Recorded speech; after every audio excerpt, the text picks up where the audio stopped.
Good Morning Business, le débat.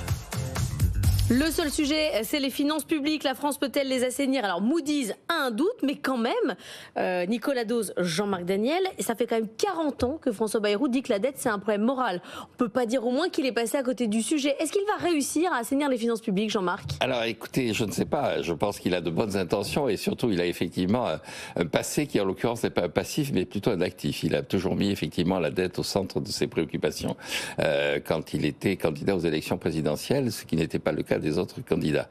Alors son problème, c'est que, à mon avis, il faut qu'il trouve d'abord une majorité pour faire ça. Donc il faut qu'il soit sur la ligne Mario Monti, laissez-moi faire. Et donc je pense qu'il est assez habile pour l'instant pour avoir essayé de rassembler tout le monde, de ne vexer, de ne braquer tout le monde.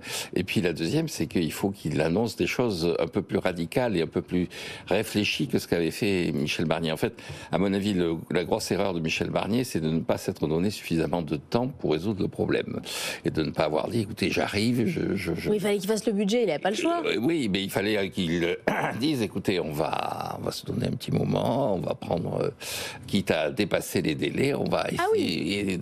Et puis surtout, il aurait pu dire ce que proposent certains maintenant, c'est faire voter un budget en catastrophe, pour rester dans les délais, et dire, mais très vite, on va faire une loi de finances rectificative sur la base, effectivement, de mes intentions. Donc, je fais en sorte que que je gagne du temps. Je me hâte lentement, comme on dit, dans ce genre de situation. Alors après, sur la pratique, il a été quand même, sa dernière fonction, c'était haut commissaire au plan de François Bayrou, et il était plus que haut, il était carrément stratosphérique, on le voyait pas, c'était le haut commissaire. Il était assez tranquille à la tête du haut commissariat au plan. Il n'a pas fait beaucoup de propositions, notamment au moment de la réforme des retraites, on l'a pas beaucoup vu. Alors mais donc pour l'instant, il est plus Mario Monti que Henri Queuille, pour ceux qui vous écoutent tous les jours et qui absolument. Je le crédite d'être plus proche de Mario Monti que d'Henri Queuille, mais j'attends de voir. Nicolas des doutes. Je suis d'accord sur un point de ce que Jean-Marc a dit, c'est qu'effectivement, la première réponse pour savoir si c'est l'homme de la situation, elle sera politique.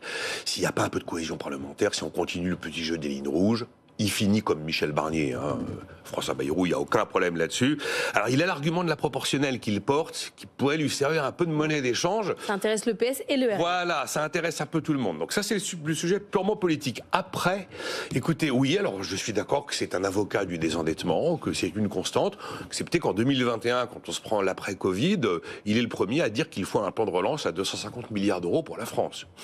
Bon, je ne sais pas si c'est franchement un axe de désendettement. Après, je vois François Bayrou depuis évidemment pas mal d'années, plus quand même comme un homme de parole que comme un homme d'action. Il va falloir effectivement qu'on trouve un budget. On ne va pas pouvoir indéfiniment vivre avec une loi spéciale. Quel sera l'équilibre baisse de dépenses, hausse d'impôts? C'est quand vous prenez le François Bayrou du passé, 2012 il est en campagne et à l'époque il dit je vais monter les impôts de 50 milliards d'euros en 3 ans quand même. C'est pas complètement anecdotique. Et puis il voulait créer une nouvelle tranche à 50%, au-delà de 250 000 euros de revenus annuels, et puis aussi une contribution de solidarité. Bon, ça sent quand même bien les hausses d'impôts, si vous voulez. Ils aiment bien les impôts maintenant. Après, il va falloir apporter une réponse aux agriculteurs. Dans les urgences, il y en a deux. Quelle réponse aux agriculteurs et quelle réponse à la construction? On fait quoi du prêt à taux zéro? On fait quoi de la fiscalité sur les donations de transmission? On fait quoi des DMTO? Bon. Et puis, droit de mutation. Droit de mutation. Et puis très vite va arriver le grand sujet, la réforme des retraites. C'est pareil, la réforme des retraites. Quelle est la position de François Bayrou sur la réforme des retraites? Par le passé, il a plutôt défendu l'idée qu'il fallait monter les cotisations. Est-ce que c'est vraiment l'avenir de monter les cotisations? Et puis, il était aussi, en 2010, il s'était opposé à l'époque où on devait reculer l'âge de la décote. Le reculer au-delà de 65 ans, il avait dit hors de question de toucher à l'âge de la décote et de le reculer à 66 ou à 67 ans. Il est à 67 ans maintenant. Donc, est-ce qu'il est l'homme de la situation? Franchement, là, pour l'instant, j'ai du mal à vous répondre. Maintenant, le premier élément de réponse, il sera politique. Il y a eu un signal quand même. Avant de recevoir les partis politiques, bon, il les a appelés au téléphone, mais les premiers qu'il a reçus, c'était Moscovici et Villeroy de Galhau samedi matin. Non, ça vous fait un petit électrochoc, quelque chose? D'abord, Moscou et Villeroy sont pas des acteurs de la vie parlementaire. Bon. Non, mais c'est le côté Mario Monti. Mais moi, si vous voulez, celui qui veut lutter contre les déficits en montant les impôts, parce que c'est un peu le résumé de ce que je vous ai dit, je suis pas super emballé. Oui, c'est quand même l'orientation vers un gouvernement technique. Et donc, pour conclure, on est lundi, donc on va revenir à Rome. On a oublié de parler latin. Et aujourd'hui, c'est le début des Saturnales, et c'est donc le jour auquel les consuls prenaient leur fonction à Rome. Et c'est le jour où le soleil revient. C'est ce que Et vous m'avez donc, dit tout à l'heure. voilà, oui, Des bonnes c'est le nouvelles. jour aussi où le soleil À va Rome. revenir. À Rome, il va revenir. Donc, on est près du solstice d'hiver.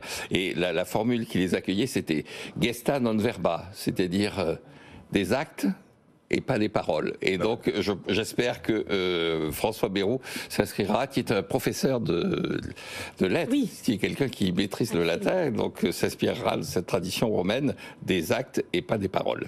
Bon, on va parler des entreprises. Est-ce que c'est le retour des mouvements conservateurs? Vous savez pourquoi je pose les questions?